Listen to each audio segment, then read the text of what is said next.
a silence before every storm, and in that silence, heaven waits.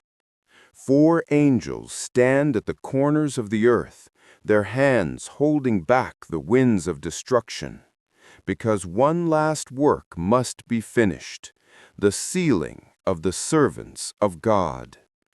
Do not harm the earth or the sea till we have sealed the servants of our God on their foreheads. Revelation 7:3.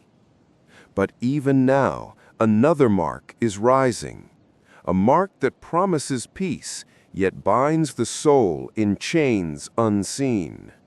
He causes all, both small and great, rich and poor, to receive a mark on their right hand or on their foreheads. Revelation 13:16. One mark calls you to the Lamb, the other to the beast, and soon every heartbeat will reveal which one you've chosen. Part 1. The Prophecy Revealed. Revelation does not begin with the beast. It begins with the mercy of God. Before the mark of deception rises, heaven begins a quiet work, the sealing of truth. Do not harm the earth or the sea, till we have sealed the servants of our God on their foreheads. Revelation 7:3. The seal is not a brand made by men. It is the covenant written by God Himself. It marks those whose hearts are bound to His truth, whose worship is pure, whose loyalty cannot be bought. This is why the winds are restrained, because judgment cannot fall until God has distinguished the faithful from the false. But when this sealing ends, another force rises, swift, global, irresistible. He causes all, both small and great, rich and poor, to receive a mark on their right hand or on their foreheads. Revelation 13:16. The world will not see it as rebellion. They will call it unity, peace, progress. But heaven will see it as the final deception. The seal of God and the mark of the beast are not merely physical signs, they are spiritual ownerships. 2 masters, 2 kingdoms, and one choice that cannot be undone. Part 2. The Seal of God Explained. The seal of God is not a mark on the skin, but a covenant written on the heart.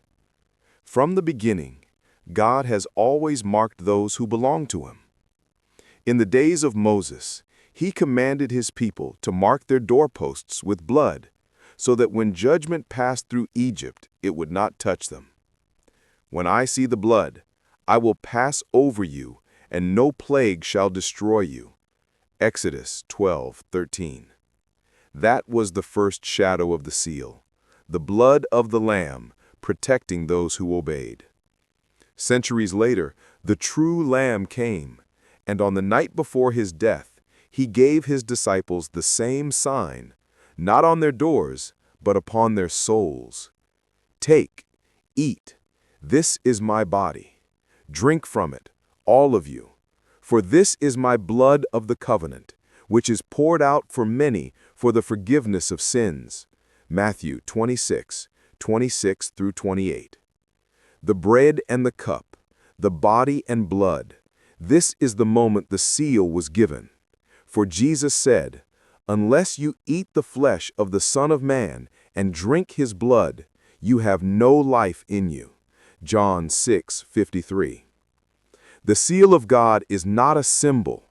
It is life itself, the life of the Lamb within you.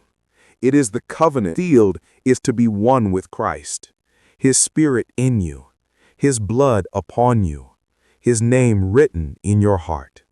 That is the seal of the living God. Part 3. The Mark of the Beast, Satan's Counterfeit Seal. Everything God creates, Satan counterfeits. When God seals His people with truth, Satan marks his followers with deception. The seal of God is life through the blood of the Lamb. The mark of the beast is death disguised as salvation. He causes all, both small and great, rich and poor, to receive a mark on their right hand or on their foreheads. Revelation 13:16. This mark is not from technology alone. It is the counterfeit of the Holy Seal, a spiritual imitation crafted by the enemy to replace the true covenant with a false one. As God seals with his Spirit, Satan seals with his lies.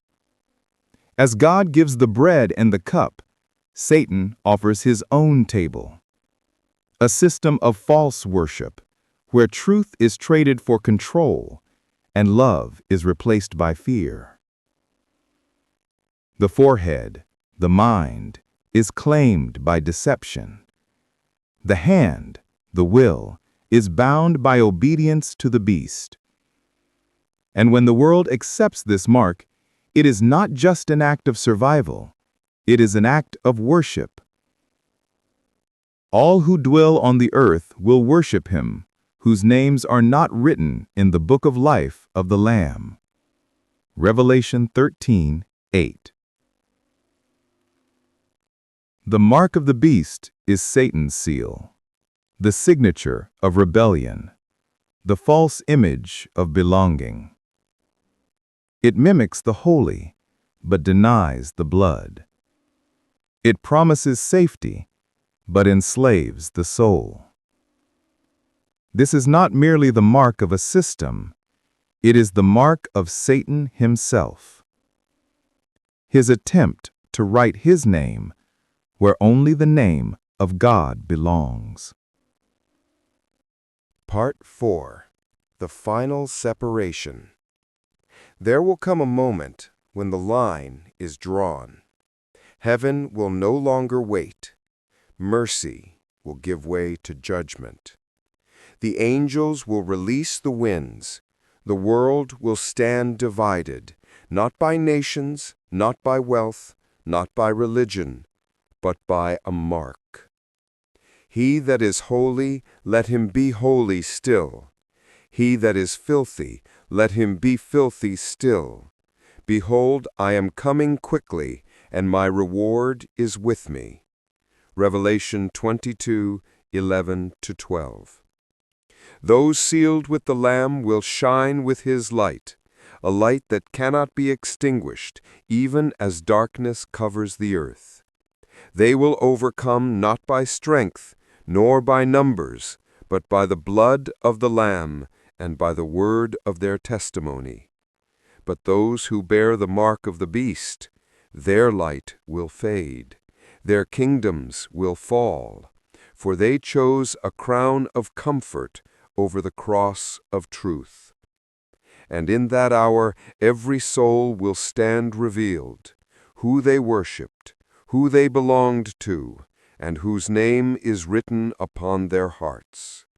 This is the final separation, the moment eternity takes its claim. Two marks, two masters, two destinies, and one choice that cannot be undone. Part 5. The Call to Decision and Prayer.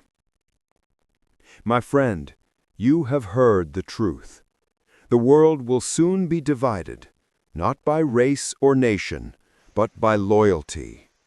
The beast offers a mark, a promise of safety that leads to slavery. But the Lamb offers a seal, a covenant of blood that leads to life. Soon, neutrality will vanish.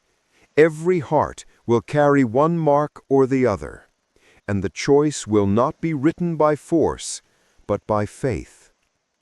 If you can feel his voice calling you now, do not harden your heart. This is the hour of mercy. The door is still open. Say this prayer, not with your lips only, but from your heart. Lord Jesus, I know that I am a sinner. I believe you died for me and rose again. Wash me in your blood. Seal me with your Spirit. Write your name upon my heart. From this day on, I choose you, not the world, not the beast, not the lies, but you alone. If you prayed that sincerely, heaven has heard you. And right now, a page has been written, your name sealed in the book of life. The winds are rising. The war between truth and deception has begun. But those who are sealed will stand.